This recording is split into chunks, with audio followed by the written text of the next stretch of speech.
What's up, guys? So today I want to talk about why these crypto platforms haven't kind of entered the mainstream, some of the hurdles, and some of my experiences with various ones.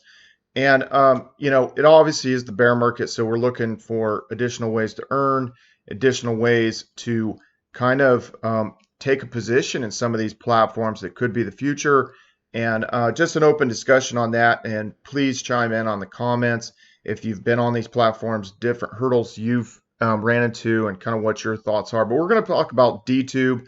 We're going to talk about 3Speak.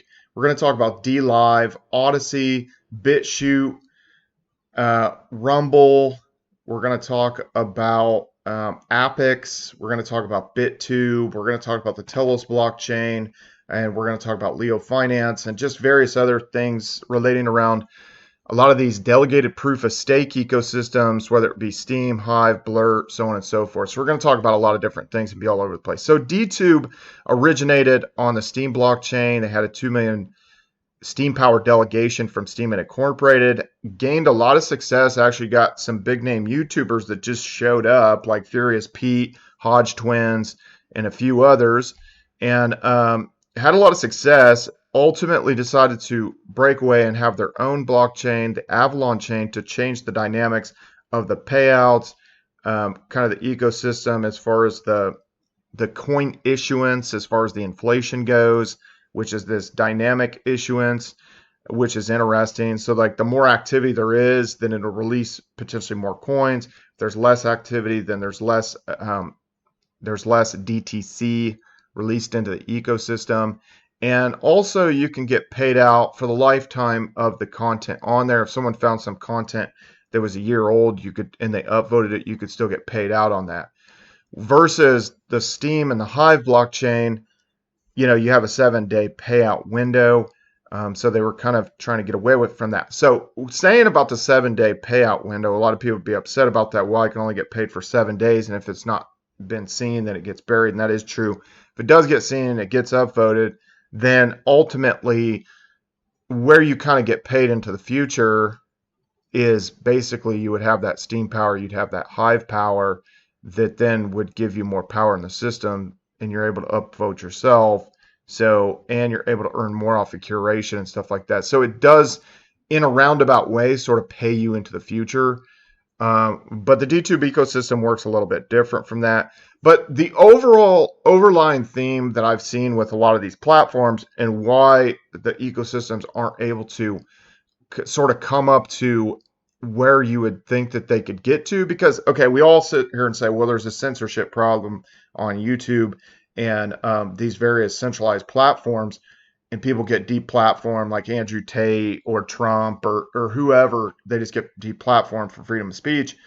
And so you'd say, well, yeah, if there's a decentralized mechanism that's tokenized on the blockchain, that this makes so much sense. And it has, obviously, since we've seen Steem, it came out in 2016. The Steem blockchain was launched in 2016. So, and that's we could see that future. But why hasn't came to fruition? So I would say a lot of times it's the fracturing of these communities, for one. So it's kind of like churches in the Midwest. You go into like some little one-horse town that's 1,000 people, and there'll be like 3 or 4 churches. Like, why is that? And a lot of times it's just disagreements. Other people want to be in charge. So they're always like fracturing off, and they can't agree with themselves, and there's this infight. And usually that happens during the bear market. People get frustrated with the prices, and they decide to jump over and kind of do their own thing, which is, I get, understandably. So saying that, all these platforms are actually amazing in a lot of ways, like in their own way. And I'm not trying to take away, because this takes tons of development, tons of energy, tons of time, tons of thought process like that goes into this. So I'm not dissing on these platforms, and I've engaged in these platforms and have throughout time just tried to figure out what would make the most sense to sort of be part of these ecosystems and make these more successful. So DTube, for instance, I like the interface for the most part. You see a couple of my videos here popped up. Actually, this one earned 50 DTC, which is a little less than $5 right now with DTC prices. This one didn't earn as much. So you know, I've had very success, you know, posting on here. I've got, you know, I've moved power in and out to sort of see kind of like what would happen to my voting power, and then how quickly this vote like builds up. So for each DTC that you have, you'll gain additional voting power each hour, and that keeps kind of accruing. So if you don't come back for like a month, you're going to have this supercharged like mega vote that you're going to be able to hit your own content with or hit somebody else's content with. So that's kind of interesting. That's an interesting play on it. And then secondly, this is tokenized on the Binance Smart Chain and on Ethereum, the DTC token, but it is on its native chain, on the Avalon chain. So there's a native, you know, DTube Avalon chain that it is tokenized on, but it's only really. So one of the issues is the trading in and out. There's really kind of two options with it. There's Ionomy. I'm going to jump over here real quick. This is the Ionomy chart, BTC to DTube. And, you know, the volume saying like less than a Bitcoin has happened today. And you kind of, you know, you can kind of look through this, and this liquidity is kind of thin, because if you're looking at, you know, if you're looking at, you know, 200 DTC, that's, you know, that's not much at the current price. A lot of these aren't, that's not that much kind of thing. So that's set up there. But this is kind of interesting part is it's somewhat stayed sort of consistent here for a long time with the price of Bitcoin. And if something's consistent with the price of Bitcoin, you know, you could sit there and think, well, I can increase the amount of Bitcoins that I have if I had, you know, potentially power in the system, and you know, you were earning and generating at a certain rate and stuff like that. So you could stack a lot of this additional crypto. Now, how much of this is going to have a lot of run? It's hard to say, because I think that one of the things working against it is the liquidity in and out. Like there's days where there's less than $100 worth of transactions that are kind of occurring that are either out here or through the Binance Smart Chain through PancakeSwap. So I would say that's one of the kind of question marks kind of going on with DTube right now. So there was a benefit of it being on Steam, and there was a benefit of Hive and Steam being all one ecosystem, and there was a benefit, in my opinion, of the communities from Steam, Hive, and DTube being on the one ecosystem. You know, it's like it keeps getting like fractured out.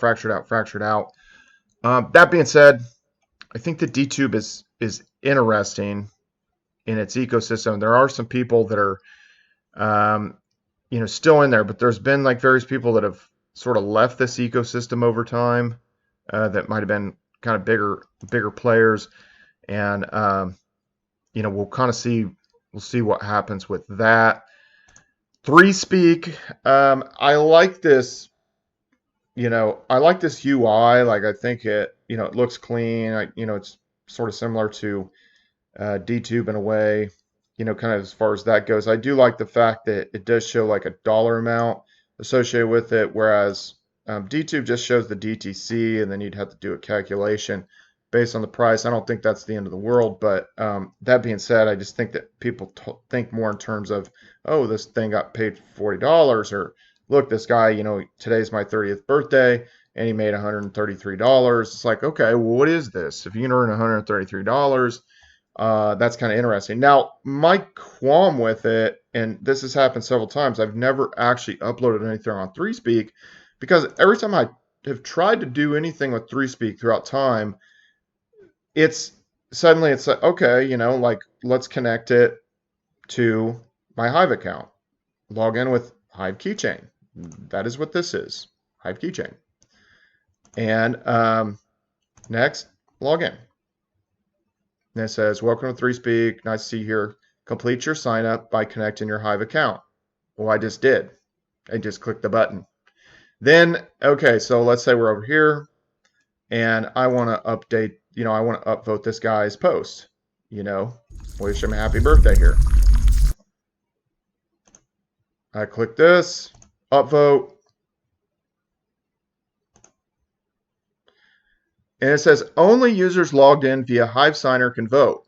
Okay, well, you just over there had a button that said use Hive keychain. I just use Hive keychain. Now it's saying I need to use Hive signer. Well, I don't understand why the Hive signer thing doesn't pop up, because on other, Peak D interface or DTube related stuff, I've had to log in through, I've had to log in through Hive signer and sign it. Why didn't it come up? And I don't know the answer to that, guys. Maybe you guys can help me out. But that's a little bit of a frustration. And my worry is that why is it like, why am I confused? I just have a hard time believing that other people aren't getting confused. And you see some of the views on the stuff, 6 views, 9 views. This one got like high payout. Basically from the founder, they call me Dan, it's like a huge part of this. Obviously got some other great like upvotes and stuff like that. But 56 views. It made $133. I mean, it sounds like a good payout. Obviously, that's a unique situation, but I just don't think a lot of people are, really kind of able to get on here and able to figure out the key system one way or another. Could I back out of this? So I'm logged in through my email address, and could I do a thing where I put the key directly in here? There is a way to do that. I haven't necessarily done that, basically because with DTube, if I want to upload a video, I can upload a video to YouTube, and then, or any of these others, you can even have like an Instagram link of maybe like a reel or something that I've done, which I need to kind of do that and pop some of those in and see how it does. And then I can just put the link there, and then it actually will blow out to all these Blurt, Hive, and Steam. It'll blow out to all those blockchains. So not only am I earning DTC, I'm earning Blurt, I'm earning Hive, and I'm earning Steam. And it's kind of weird when some of these ecosystems, they're like, why are you posting on Steam, and why are you posting here, why are you posting? And it gets very, very tribal between these. And it's like, well, I'm posting there because I'm trying to cast a large net. I want people to watch my stuff. I'm casting a large net, and I can earn these different coins. I'm not concerned with this war and that war, and this person did this, and this developer said this, and they don't like this group, or it's just, I just don't get involved in that. Now, let's go to DLive. And so the DLive situation, this is a really good UI. The DLive situation was kind of weird because it was also on Steemit, and it was on the Steam blockchain. And then they decided to break out on their own. And this says like your lemon balance, get lemons. And then it's like, I've tried to look up this coin, this token, and have never really been able to find it on CoinMarketCap or CoinGecko. I think it's kind of weird. But there is a lot kind of seemingly going on this. I mean, this says only 3 viewers, but at one point they were going to have, PewDiePie live stream on here, and I don't know if that ended up ever happening. I don't know if people just kind of got away from this.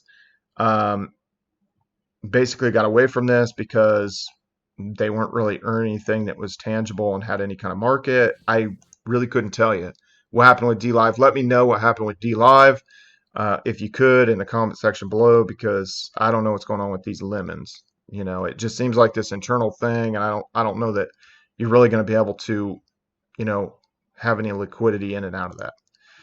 Odysee, so I've got it set up for Odysee to, like, for all my YouTube videos just get blown out to Odysee. But obviously when we're looking at this, a lot of times it's not getting views. Once in a while it seems like I'm getting 1 view. I'm not really getting a payout on here. I just think a lot of people left the Odysee platform because the SEC attacked them because of their ICO or whatever. And then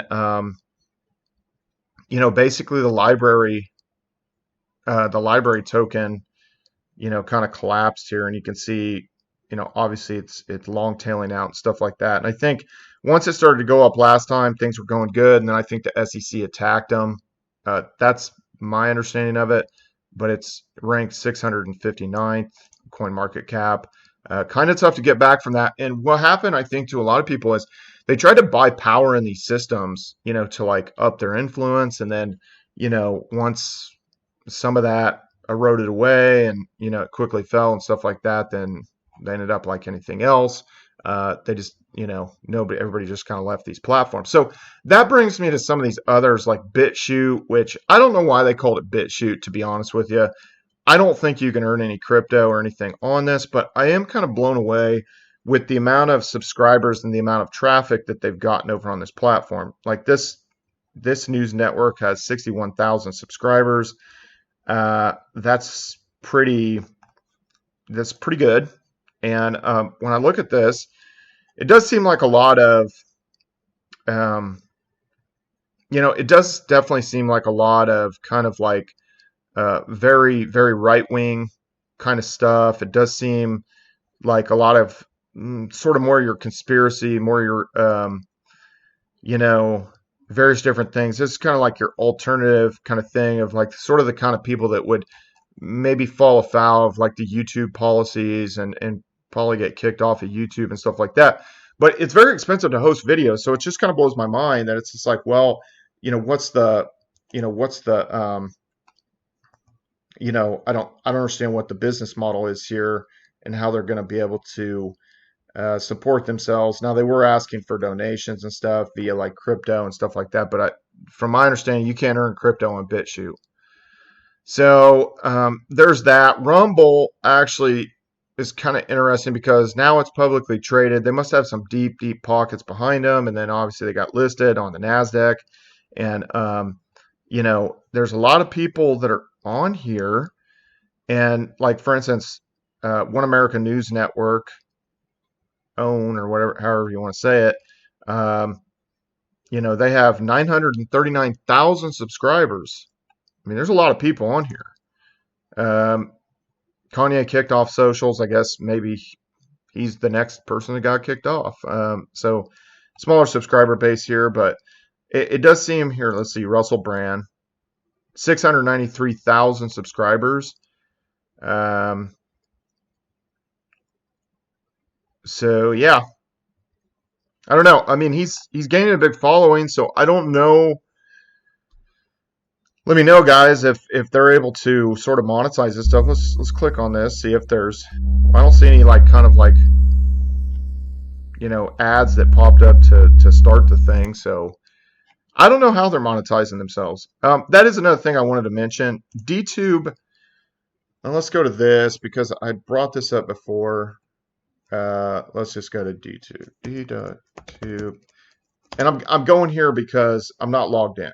I'm not logged in over on this browser. Now see this ad up here. So if you're not logged into DTube, it'll display ads, and I think that they're using that to help with some of the website hosting and other related expenses. But from my understanding, this ad revenue does not go back into DTC. In my mind, the thing that's kind of shortcoming with a lot of these, that there should be some level of ads. And then what they should do with the ad revenue is use part of it to actually buy back the underlying token like DTC and either burn that, which helps overall investors, or buy DTC and then distribute it to the person's video that the ad was displayed on when it was clicked, or distribute it to the whole community based on engagement or something that you're getting like rained on. You're getting like the underlying token or whatever like rained into your account, so you become more powerful because these ads have been showing. If you don't want to see the ads yourself when you're logged in, you just pay some kind of set fee or something like that, some kind of subscription service, which also dumps into the overall pool, which then gets distributed to everybody or some type of thing like that. And I'm not really sure. I'll tell you why a lot of them have never went to that model, because they keep kind of like going on this mantra of no ads, no ads, no ads. There's no ads. It's free of ads, and they keep going on that. And it's like, why? All these other ones, Twitch, YouTube, Facebook, all these others, they have ads. And it's like, well, you could say, oh, they're trying to steal your data with the ads, da, da, da. Well, don't steal somebody's data. And if you don't want that advertiser to advertise, don't let them advertise. I mean, I just don't see what's so hard about that. But anyway, that's me. So as we've seen, library token, went dead and stuff. So that's been some of the issue on Odysee. But For now, my stuff is still just going to be thrown up there, and for the most part, I'm not really earning anything from there. And it seems like most of the other people aren't either. But correct me if I'm wrong, if you know somebody who is. Um, let's see, Appics. So if you've been around the Steam and the Hive communities for a long time, early on in Steam, there was a guy named Sir Winchester. And then he's like real into kind of like dance. I don't know what you call the kind of dance that he does, but it's kind of like choreography, I guess you'd say, like for like pop music or something like that. That's kind of the way I would define it. And there was some of these chicks that were associated with kind of like dance. There was I forget her. It was like Miss Steamit, and there was Soldier, and these two chicks were kind of part of this like choreography, like dance crew or something like that, related to Sir Winchester. So they branched out, and there was maybe other people involved that created Appics, and they did like an ICO. And originally, it was supposed to be on the EOS IO. It was supposed to be on the EOS blockchain. There was all kinds of issues with EOS, with the blockchain getting spammed and stuff like that. So it was very, very cost intensive to buy like CPU, and if you kind of remember this kind of situation where the blockchain got bogged down, and there were certain things that were changed and stuff like that. Well, in the meantime of that, they decided to switch over to the Telos blockchain, which is based on the EOS IO software, and they've launched their app and they're out there, and they're actually making a big media push. So props to them for continuing to go on and keep pushing this, because a lot of I guess things that have been funded, have essentially just like given up, at various times and just thrown in the towel. So they are making like a big push. Yesterday, fashion model and content creator Winnie Harlow, with over 10 million followers. So if you see these latest posts, and I haven't downloaded the app yet, I just was doing this research today, but they're not having like huge engagement. Again, it's the bear market, and a lot of the people that maybe even did the ICO or whatever and invested in this, is maybe kind of left the crypto space, or they're not even aware, or just sort of fallen out of fold. But 34 likes, 42 likes, 73 likes. So what is Appics? They are Appics is a Web3 social media platform with an integrated decentralized reward mechanism, which means that the users of the platform can share and interact with content. And for doing so, they get rewarded in the form of a cryptocurrency called Appics token. Okay, so the Appics token, again, like I said, it is on the Telos blockchain. And the only current sort of centralized, what do I want to say? Like centralized, like exchange right now is Probit, and the 24-hour volume is only $84. So, and the price is under a penny, and then it's just like, well, total supply 240 million. So I think that one of the things is that you have to ask yourself, how much money, how much runway do they have to kind of perpetuate kind of this product and launching this, and could it become something? And then it's like, well, if you bought like an enormous amount of power and you sort of pushed this platform, or that you thought that it could perpetuate itself, could you become a whale on one of these platforms? That's what I always ask myself. And then if you do become a whale, are you ever going to have exit liquidity? Can you ever convince enough people, or can their efforts ever convince enough people to sort of get on here? And I don't have the full answer to that. I will say this. I don't like their logo. I never have, and I don't know why. And I'm not trying to talk negatively. I've never liked their logo, but all this other stuff is top notch. All this stuff is very, very professional. They've got some really good graphic designers. I feel like that this pitch will be somewhat effective if they could sort of promote this in the right way, and they could maybe get more liquidity. Because here's one of the issues too, is let's just say we're like, okay, is this something to invest in? And then we're seeing like the volumes are low. There's hardly any liquidity. And if there's not much volume, they could end up getting removed potentially from exchanges and stuff. So that always becomes hard. And then it costs a bunch of money to get on exchanges. So then you have that issue. It's a very, very tough thing. And a lot of these platforms have kind of ran into that. Now, BitTube, I'm going to mention this because I saw BitTube last time around, 2017, 2018 timeframe, and they just keep changing their model and changing their model and changing their model. So it just always like, even though this looks nice, this website's nice and responsive and stuff, I just never know what their model is. They just keep changing all the time. And then it's like, okay, like whatever, this was supposed to be, the currency was tubes. So, okay, BitTube tube. And then it's like, okay, 24-hour trading volume, $22. So again, there's not much activity there, and we can see during this 2017, 2018 run up, 2018 it was real high, and then it's just long tailed out, long tailed out. I don't think anybody knows what direction sort of this is going. It keeps changing all the time, and we just kind of never know sort of what's sort of happening with that.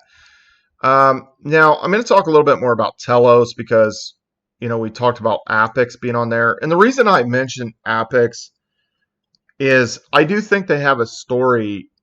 I think you can do like little videos and it'll be like a little story, kind of like the Instagram Reels, or you can do stories and stuff like that on there. So it is, or a little bit more like TikTok. So if you kind of took like Steemit and Hive and sort of like Instagram and TikTok and kind of put that into one and sort of, had this like mobile app. It only really kind of exists on the mobile app. I don't think there's a web interface. It's all mobile app. So it's available on iOS and Android. And currently I don't have the current version.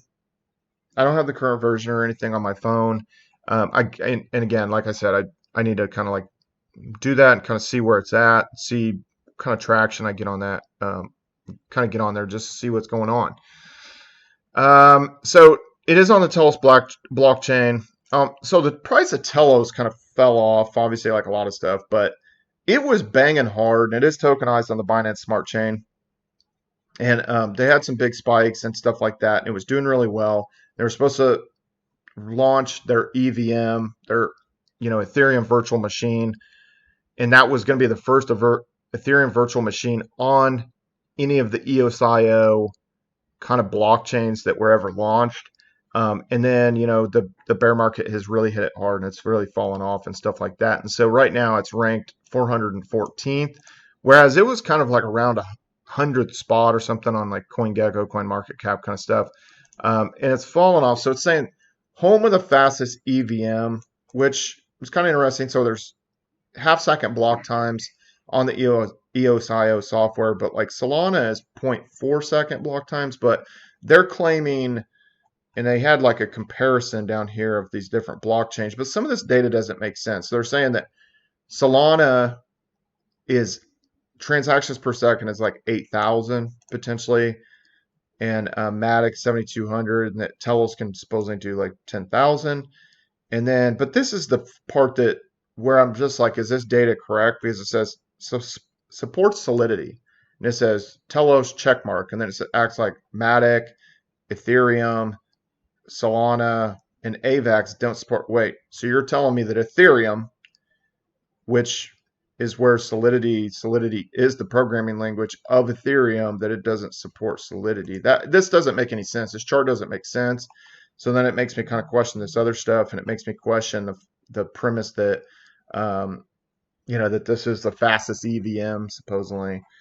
But that being said, even if this data is sort of incorrect or kind of what's going on, I do kind of like what's happening with Telos, and you have to kind of ask yourself, like, what would be the future of this? Because if you could develop something that is like Hive or something like Steemit or something like DTube, it really all has to be in one. It's just, there needs to be this one platform that is capable of doing the video, and like you can do the blogging, and you can do whatever. There can be some kind of NFT marketplace, and there can be some little metaverse that people can play around with. It needs to be some kind of all-encompassing thing. Now that's easier said than done. It's easy, and it's hard enough to sort of do some of the stuff that, like, for instance, whatever DTube's done and 3Speak has done, and all this stuff, and obviously what Appics has done, it's hard to get to that point, extremely hard. But I do like this premise that you could save on a lot of hosting and stuff by, putting these links just from your other social media. And if you need, to, upload something that is, that's basically you want it to go to, you want to upload it, basically, on its own thing, that you could. But see, this is one of the kind of downsides to this. Maximum quality is 480p, so it's not full HD because of this. It takes a lot to store it and stuff like that. So then it's just like, okay, well, then the stuff like Rumble, the stuff like BitChute, then potentially kind of beats it on that kind of regard. Let's go back here and let's look at this. Peer-to-peer, IPFS. I mean, I guess you could enter your own gateways and all that kind of stuff like that. So it's, and obviously for your general user, this is going to be like way, way, way too complex. Most of the people that are on DTube at this point are just using the third-party hosting through like YouTube or whatever. And they're trying to gain monetization both ways. You could gain through the AdSense program. You could obviously put it on here. You could earn the DTC. You could earn Hive. You could earn Blur. You could earn Steam. So you're earning multiple ways.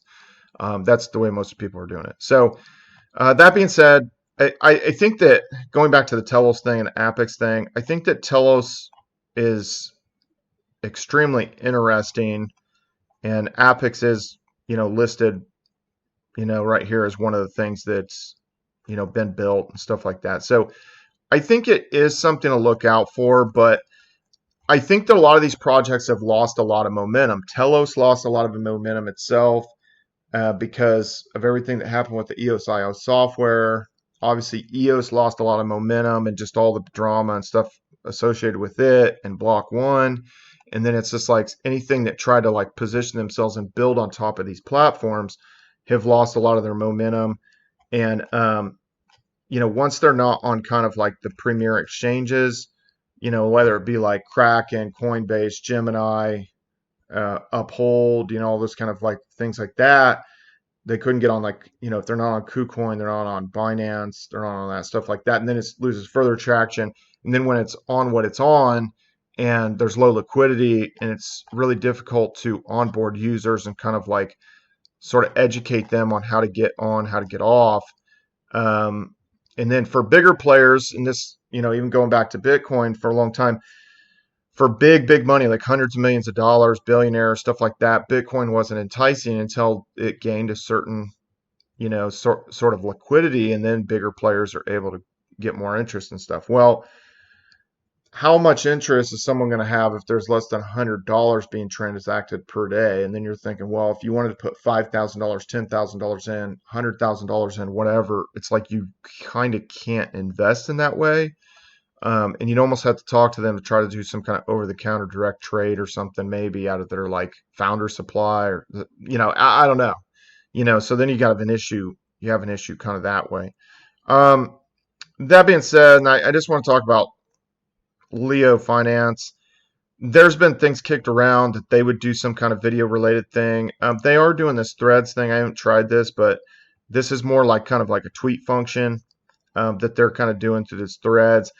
So we'll see how this works, because one of the issues with what a lot of people, it's like some people are doing like really long form content, obviously, and then it's like, well, if you have people jumping in and they're doing like short form content, is it really going to get upvoted the same? Because I know I've kind of done shorter form content on Leo Finance before about Dogecoin, and I had people, downvoting me and flagging my stuff, saying that I was like spamming, and I'm like, I'm not spamming. This is supposed to be about like financial stuff, and I'm promoting Dogecoin.